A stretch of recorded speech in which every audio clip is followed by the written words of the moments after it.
Rais William Ruto, wewe mwenyewe kila saa unasema uko Nyanza. Uko Nyanza na wewe mwenyewe unanyanyasa hao watu ambao wanaishi Nyanza.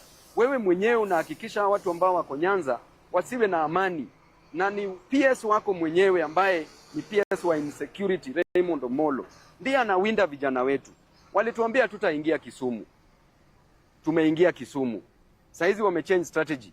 Walituwekea goons kila mahali. Saizi wamechange strategy. Sasa ni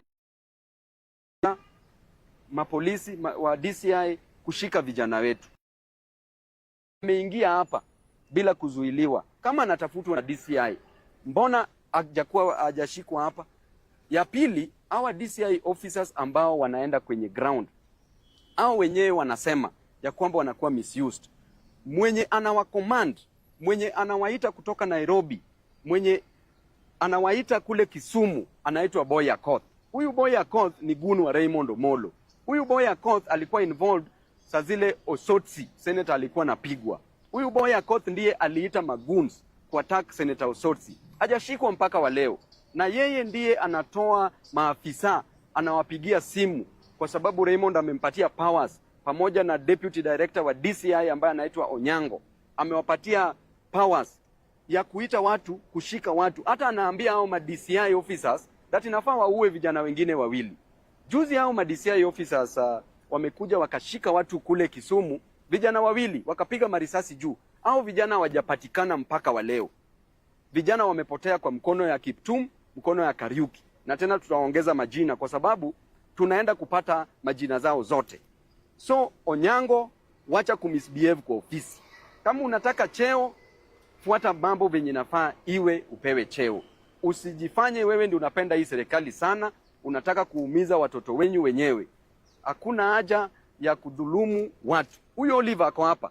Wakitoka hapo utasikia ameshikwa Kisumu na amekuja hapa kwa DCI headquarters.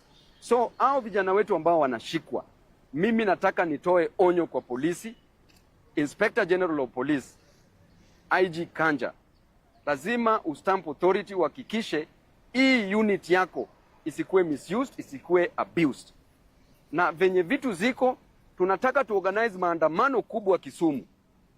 Kubwa sana, na naambia wananchi wa Kisumu, ukiona hawa DCI officers, mbona DCI officers wa Kisumu hawawashiki? Treat these people as criminals. These are criminals that must be dealt with. Hatuwezi sema ati maisha yetu ikatarini kila saa mtu awekewe bunduki, mtu afanyiwe nini. These are criminals wenye wanatoka hapa illegally. Hao maofisa hata hawapewi lunch huko, wana complain kila siku. Hakuna orders ya kutoka kwa director hapa. So Nyango, wachana na yu puzi yako, wachana na yu ujinga yako. Time ya kuwaogopa imeisha. Sisi tuko hapa kukomboa hii nchi.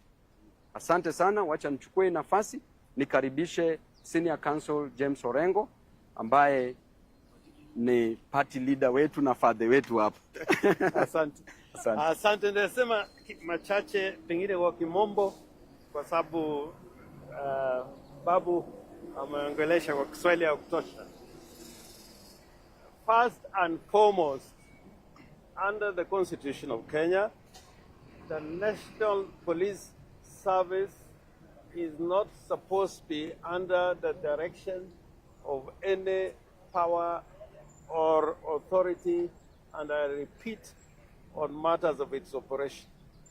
The executive only comes in when there are issues of policy. It is adamantly clear from what Babu has said that not only officers, whatever their power and authority, outside the National Police Service are giving directions to the police on what to do and what not to do, whom to arrest and whom not to arrest, what to charge them with and what not to charge them with. This is against the law and the Constitution. And the problem is, as Babu has said, when goons or the leadership of goons and gangsters become the people who are giving directives to the police on whom to arrest and whom to charge, then the entire law regarding the National Police Service is put in disrepute. And I'm asking Inspector General to be in charge of the National Police Service in matters of operations. There is no way when you have part of the directorate in Kisumu at the regional level and at the county level, where you send officers from Nairobi to arrest people in Kisumu without the knowledge of the officers in Kisumu. This is undermining the authority of the officers that you have on the ground. Secondly, it would appear that the police are being used to interfere with Linda Mwananchi and to interfere with those who support Linda Mwananchi. The people that we have in Kisumu, Oliver here included, carry out the activities in broad daylight. When we went to Kisumu, it was clear who was trying to stop our activities in Kisumu. It was not Oliver. It was people who were paid goons. And we had MPs, members of parliament, giving orders on whom to be arrested or to be beaten. So I'm asking the National Police Service under Mr. Kanja, the PS Interior is not your superior on the question of operations. We may have to inquire and put you into account if you are acting under the orders and directions of Raymond Omolo.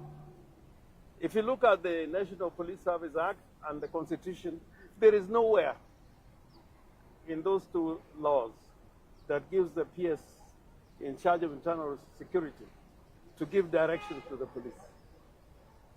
Nor is the president vested with powers to give directives to the police on matters of operation. I was telling Babu here that about 35 years ago, I was arrested by a senior officer in charge of that time and kept it. After that, after 3 years, that when he was arrested and charged with murder. Now, I want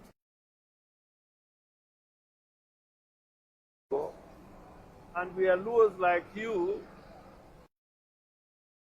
protecting laws who violate the law.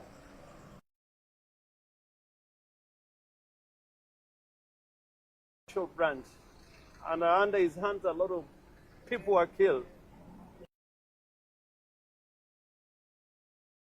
He had to move from his village because nobody wanted him around. Oyugi, how powerful he was, but the day of reckoning when it came, he had to look for people to defend him. Oliver here walks in broad day, peace-loving. That's why we have come. That there is no charges, scandal in Kisumu, Seme.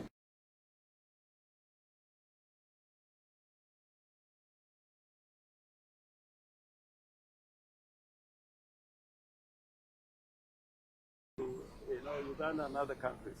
So please obey the law.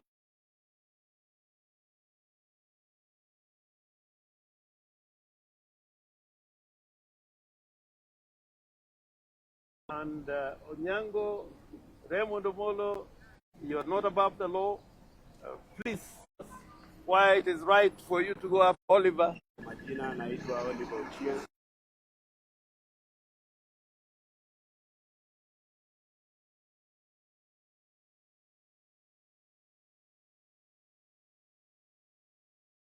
Nimewekewa mingi, zingine majajas wametupa juu hawanipati na makosa.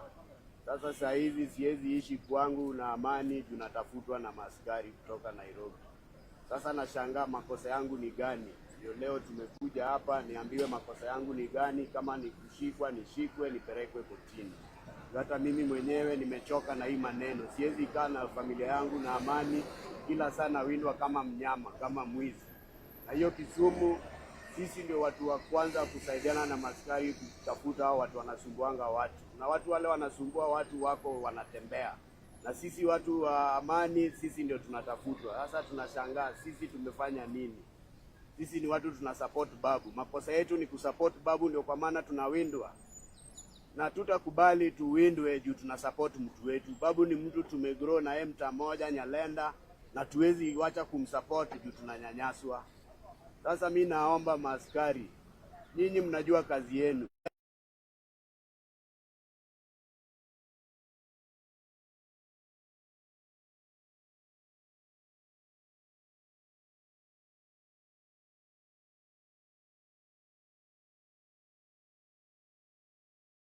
Nashangaa baada ya rally sasa mmeweka natafutwa kama mnyama.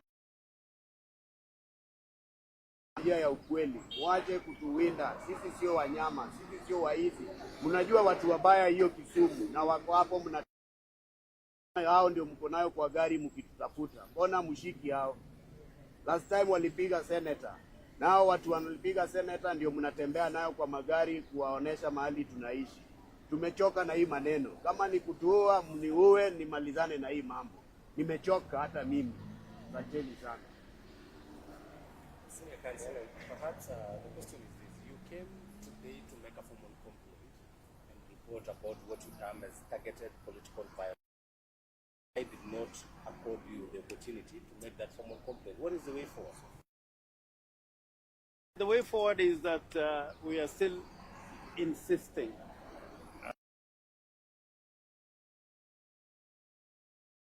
If they don't deal with it, then the legal options are there. We can make a formal complaint, recorded in an occurrence book, and give notice to the DPP that we want to undertake a private prosecution against anybody that we determine is violating the criminal law of the land. Alternatively, we can file a petition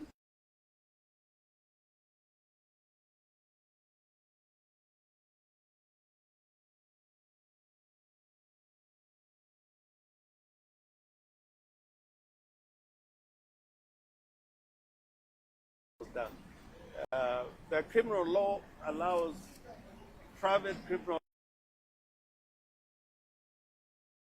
as you have heard, Oliver, the people who attacked Ososi, I saw them. And they are free. And we got those video images of the people who attacked Ososi. So the door is still open to us. The law can be used effectively to deal with this problem. Make sure that the IG and the people who work under him execute the law in accordance with the Constitution. And number two, the officer like Raymond Omolo, who is exercising powers that he doesn't have, should stop doing it. And thirdly, that Omolo and those in government who are using gangsters are trying to turn Kenya into a Haiti. That also we cannot allow. And we have seen many people who have been here in these offices, here, or around the place you used to go, Starlight, as Director of Criminal Investigations. A lot of them came down, falling because of what they did while they were in office.